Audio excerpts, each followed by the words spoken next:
Hi, my name is Rebecca, and in today's lesson we're going to talk about some common errors in subject-verb agreement in English. Okay? Now, the general rule is this. I've written it on the board. Let's have a look. The general rule in English is if you have a singular subject, then you use a singular verb. For example, you could say, the cat is brown. Correct? The cat is a singular subject, so you use a singular verb, is.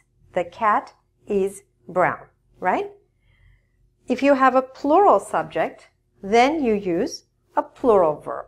For example, the cats are brown, right? The cats, plural subject, are plural verb, all right? So that's the general rule about subject-verb agreement, and that's the most basic rule.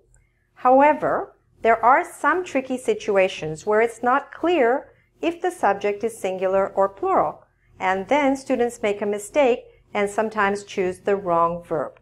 So I'm going to look at some of these tricky situations in this lesson. All right, let's get started. The first one is when you have two subjects that are connected by the word and. So for example, John and Katie are students. John and Katie, all right? John and Katie are the two subjects connected by the word and. So then we use the plural verb are. John and Katie are students.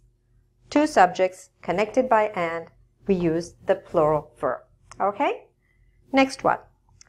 Some words end in S, but they are not plural. What do I mean by that? Usually we say in English that nouns, when we add an S, become plural. For example, chair, chairs, table, tables, correct? But this is not always the case. For example, in the words mathematics, subjects, many subjects end in S, but they are still singular. For example, mathematics is an interesting subject, right? Economics is a subject often learned in high school or university. Physics is a science subject. All right? So you see in these examples that the word ends in S, but it still takes a singular verb, is. Similar is the word the news. The news is not good. Not the news are, but the news is. It's considered singular, even though it ends in S. All right? Let's look at another example. Number 3. Some words don't end in S, but in fact, they are plural, and so they take a plural verb. Examples of these are the mice are all over the room. The word the mice, right, is a plural. Doesn't have an S, but it's still plural. The mice, one mouse, many mice. The mice are all over the room. Well, we hope not, but it's just an example. The women are so smart. Her feet are very tired. Or my teeth are hurting. You see in each of these examples that the word we used as the subject did not end in S, but nevertheless it was a plural word and therefore it takes a plural verb. All right? Let's look at the next one. The next one is when we're using the word there at the beginning of a sentence. If you use the word there at the beginning of a sentence, you might need a singular verb and you might need a plural verb. It depends what you say after the word there. Let me give you a couple of examples. There was a gift on the table, right? In this case, it's singular. There was a gift on the table, right? The next example, there were some gifts on the table. Now it becomes plural. There were some gifts on the table.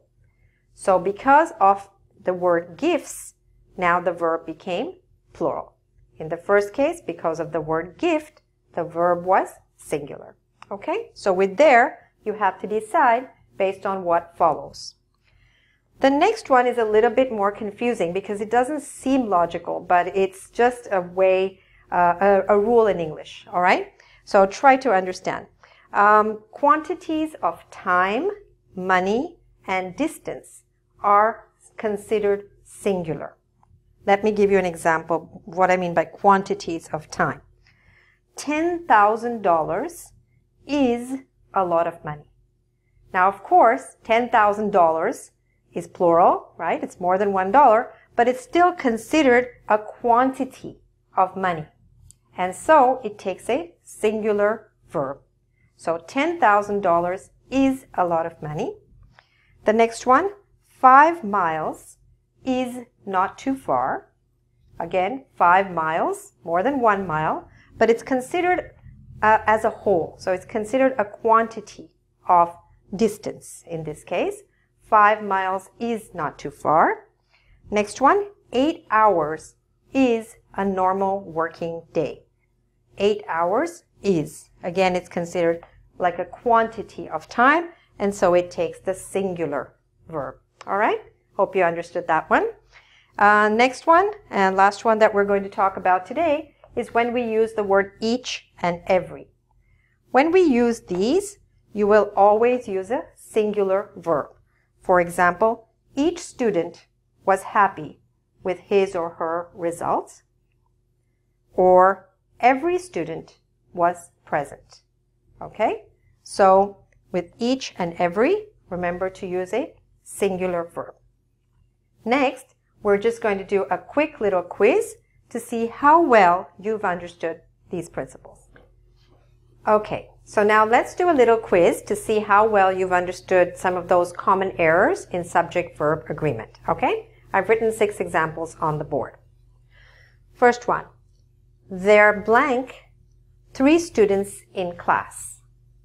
So do we say there is 3 students in class or there are 3 students in class? Which one? We say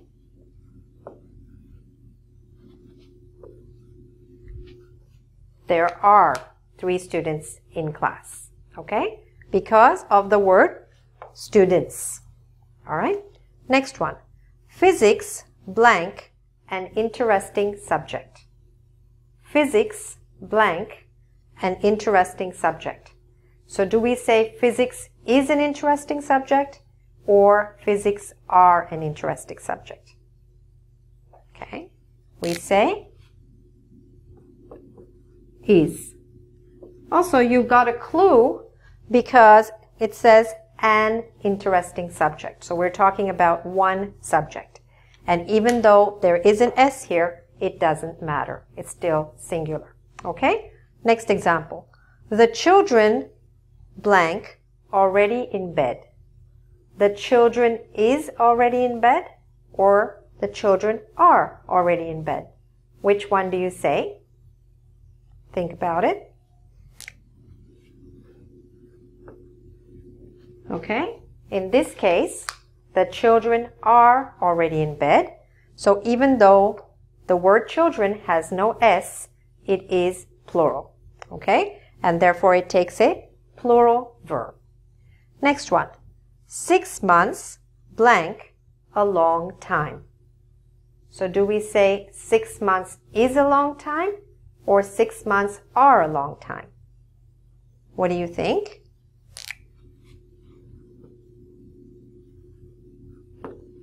Six months is a long time. That's because 6 months represents a quantity of time. All right? Next one. Every job blank an opportunity. So do we say every job is an opportunity or do we say every job are an opportunity? Which one? Okay? Again, because we had the word every, and every time you use the word every, it's singular. Next one, the guitar and amplifier blank in the car. The guitar and amplifier is in the car, or do we say the guitar and amplifier are in the car. What do we do? Okay. In this case, you have two subjects connected by the word and so we say the guitar and amplifier are in the car. Okay? I hope you got all of those right. If you're not sure or if you'd like some more practice, please go to our website at www.engvid.com. You'll find a quiz on this and many other subjects, and also many other lessons on different aspects of English. Thanks very much. Thank you for your time, and good luck with your English. Bye for now.